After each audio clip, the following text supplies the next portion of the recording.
श्री गणेशाय नमः। श्री सरस्वत्यै नमः। अथ संवत्सरफलम्। जयति सिन्धुरवदनो देवो यत्पादपङ्कजं स्मरणं वासरमणिरिव तमसां राशीन्नाशयति विघ्नानाम्। प्रारंभी श्री गजाननाचे स्मरण केले असता सूर्योदय होताच ज्याप्रमाणे तिमिर समूहांचा नाश होतो त्याप्रमाणे सर्व विघ्नांचा नाश होतो।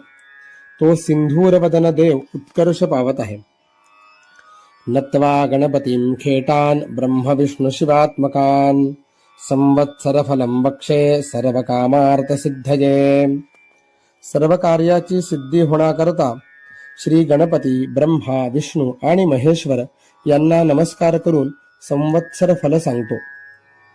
नूतन संवत्सर सुरू होते त्या दिवशी घरोघर ध्वज व तोरणे उभारावीत।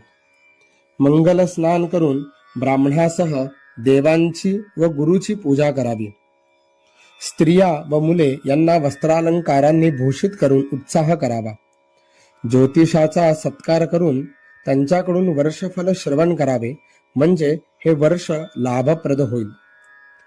प्रथम मंगल स्नान करून अमृतापासून उत्पन्न झालेल्या कडुनिंबाच्या कोवळ्या पानांचे चूर्ण करून पुढे सांगितल्याप्रमाणे भक्षण करावे, म्हणजे व्याधींचा नाश होऊन सुख, विद्या, आयुष्य व लक्ष्मीही प्राप्त होतात।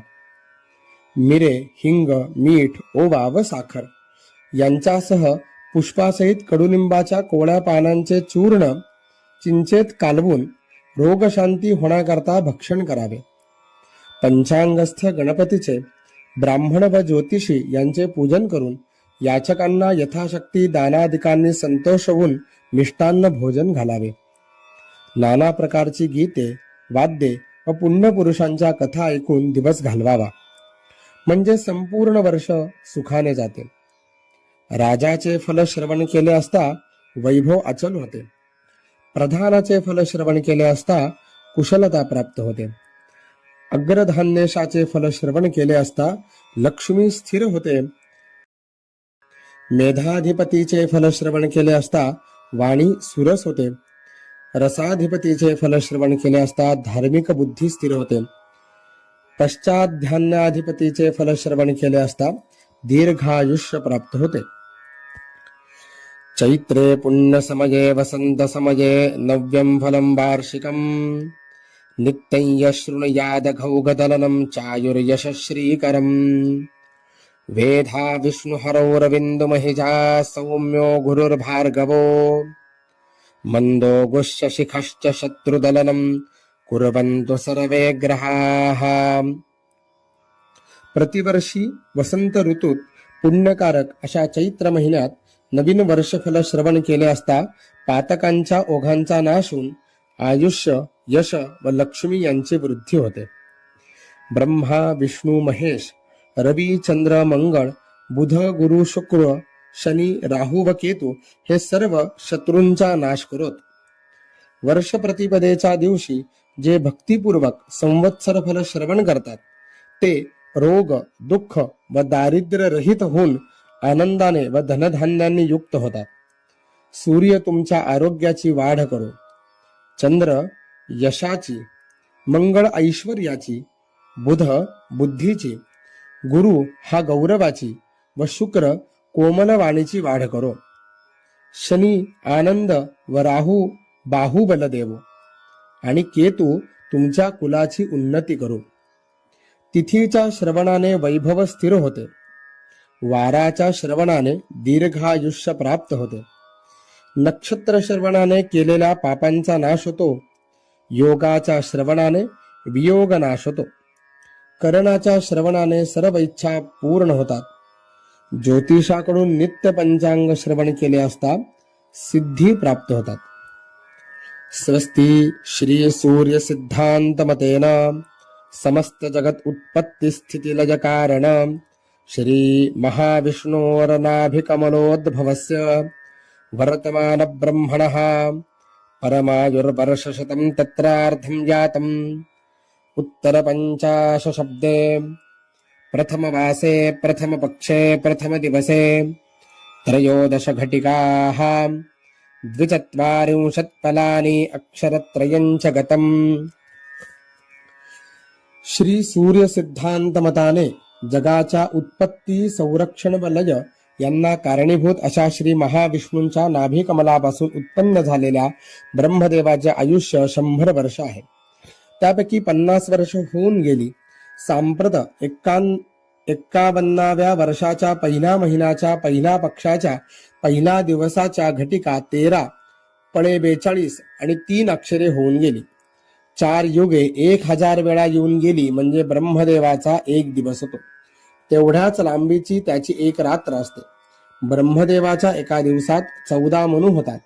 त्यांची नावे पुढील प्रमाणे: स्वायंभुव, स्वारोचिष, उत्तम, तामस, रैवत, चाक्षुष, वैवस्वत, सावर्णी, दक्ष सावर्णी, ब्रह्म सावर्णी, धर्म सावर्णी, रुद्र सावर्णी, देव सावर्णी, इंद्र सावर्णी.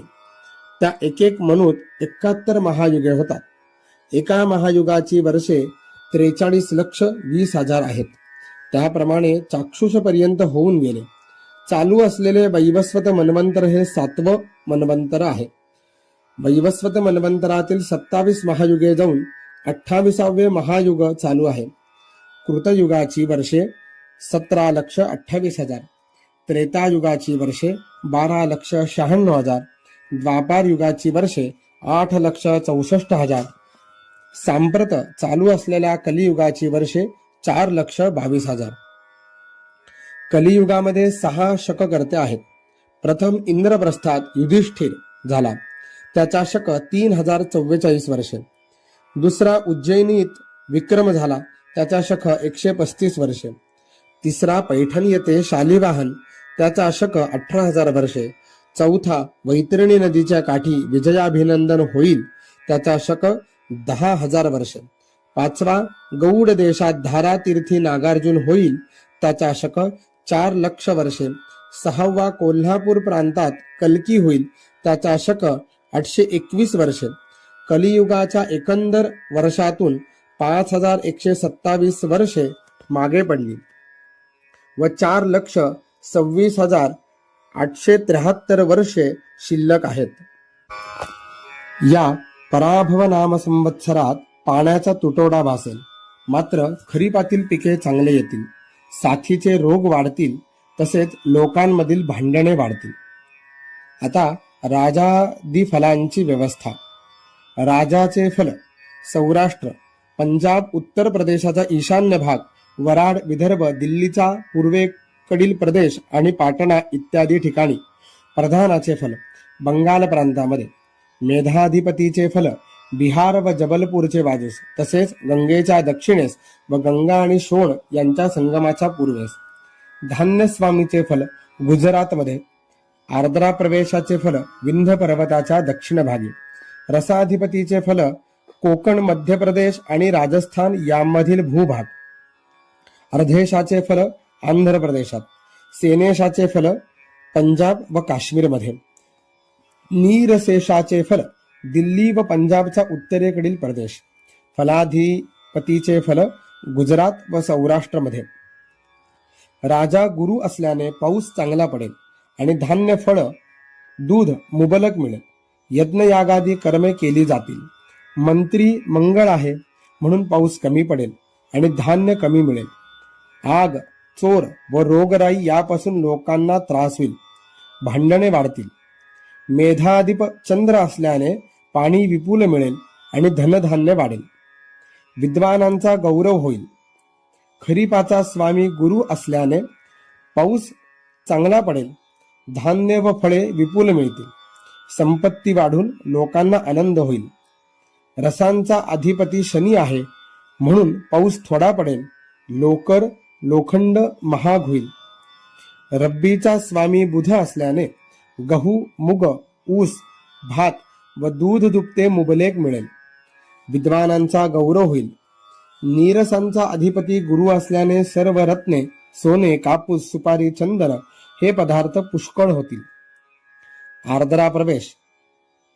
ज्येष्ठ शुद्ध अष्टमी सोमवार 22 जून 2026 रोजी दुपारी 12:26 वाजता सूर्य आर्द्रा नक्षत्रात प्रवेश करतो. त्याचे फल: धान्य व कापड पुष्कळ होईल, धनधान्य वाढेल. यावर्षी काल नावाचा मेघ असल्याने पाऊस कमी पडेल, रोगराई वाढून लोकांना दुःख होईल. यावर्षी तक्षक नावाचा नाग असल्याने पाऊस मध्यम पडेल, भांडणं तंटे वाढतील. पशुपालक श्रीकृष्ण आहे म्हणून जनावरांना आनंद होईल, धनधान्य वाढेल, दूध दुपते भरपूर होईल. मेघनिवासाचे माळ्याचे घरी असून रोहिणी नक्षत्र समुद्रावर पडले आहे, त्यामुळे भरपूर वृष्टी होऊन धनधान्याचे प्रमाण वाढेल. यावर्षी 3 आढक म्हणजे पर्जन्यमान मध्यम असून त्यापैकी 6 भाग नद्या व पर्वत यावर आणि 4 भाग भूमीवर याप्रमाणे इंद्र वर्षाव करील.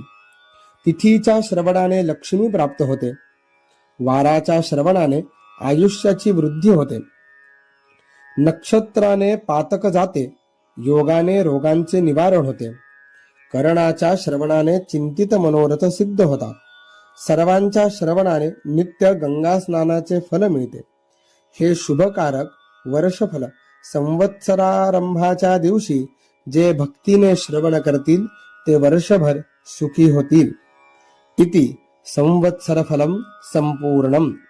श्री गजाननार्पणमस्तु. शुभम भवतु. सर्वांना नवीन वर्षाच्या हार्दिक शुभेच्छा. धन्यवाद.